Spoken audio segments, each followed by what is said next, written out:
Hey everyone, this is Greg Savage from MachineMasters.com, and today I'm going to go through the basics of subtractive synthesis. There will be no making of sounds in this. Before you make sounds, you gotta understand how things are routed and how that affects your sound. So without further ado, let's jump into it. Now looking at this chart, I want you to look up at the blue shaded areas. This is how everything works. Oscillator is sound. From that goes into an EQ.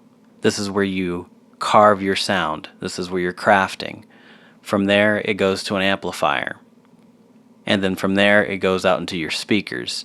Now, there are some modifiers down below, those being an LFO, your filter envelope, your amp envelope. We'll get more into that later on, but the most important thing to take away from this chart is the signal flow. Oscillator, EQ, output. And no matter what synthesizer you look at, you'll notice these things on each of them.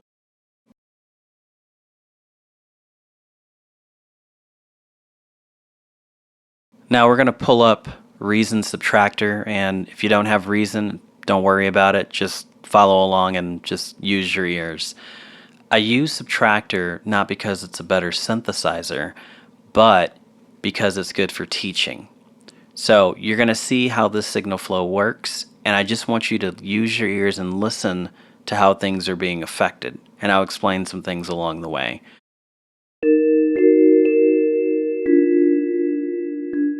Deactivating oscillator 2 allows you to hear just oscillator 1. The mix knob mixes the two oscillators together.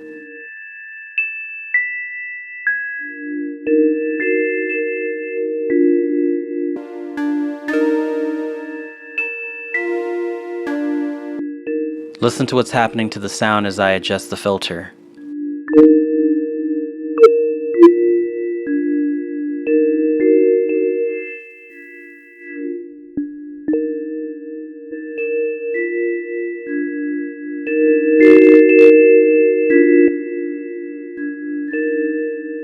Increasing the attack makes the sound softer, basically giving us the pad sound.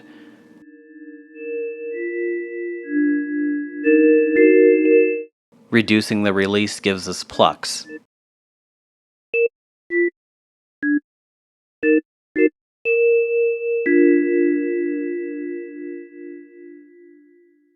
But don't worry, I'll get more into ADSR in another video, but just pay attention to that. Now, just how I was adjusting the ADSR on the amp envelope, you can also do the same on the filter as well as the modulation envelope.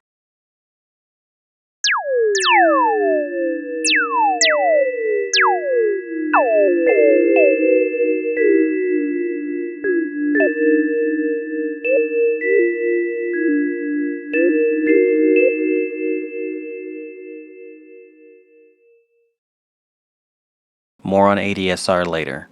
Next, I'm going to toy around with the low frequency oscillator. There are two, but I'm only going to mess with one. Rate is how fast the modulator is modulating. The amount is how much. Off to the far right, you'll see destination. Right now we're on mix. Basically what you can do with this is tell the oscillator what parameter you want it to modulate. And then off to the right, you can discern the path of the modulation, the shape, or whatever you want to call that. But just take a listen to what this is doing.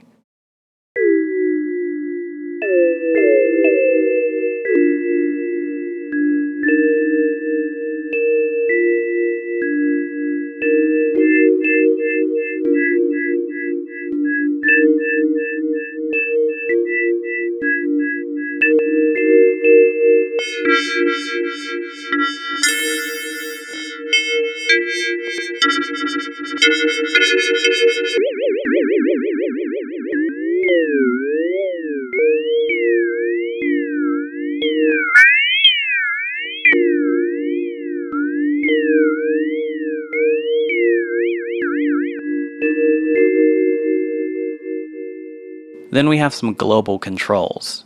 For example, polyphony. This is going to discern how many notes we can play at once. This is how you would make chords or simple lead lines.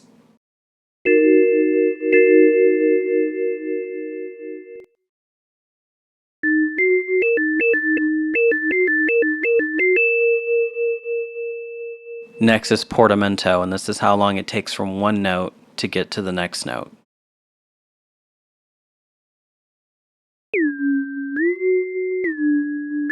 If I play chords with this, since when you play chords, you're not hitting everything at the same time, you'll still hear the gliding effect, which can be pretty cool if you know what you're doing.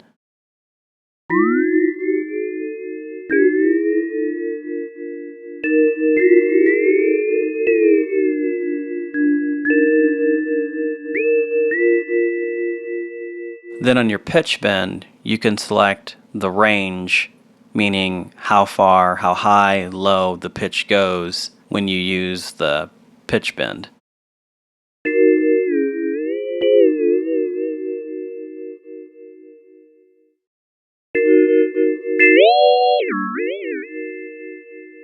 The mod wheel can be pretty interesting as you can route a lot of different effects to it. We'll get more into this later because it can be a little complex, but for now just listen and pay attention to what's activated.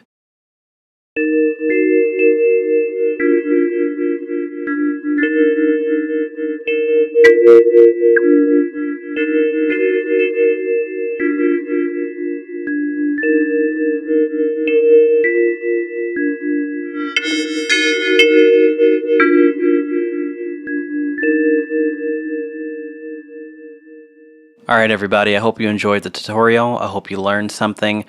My goal is not to make super long, complex tutorials. I like to get straight to the point. So in this series, I would not be going over the scientific data of how things work. I would just be showing you how it works, that it works, and what does what. This way, you get this shit simple. So anyway, leave comments and questions below, and I'll see you guys next week.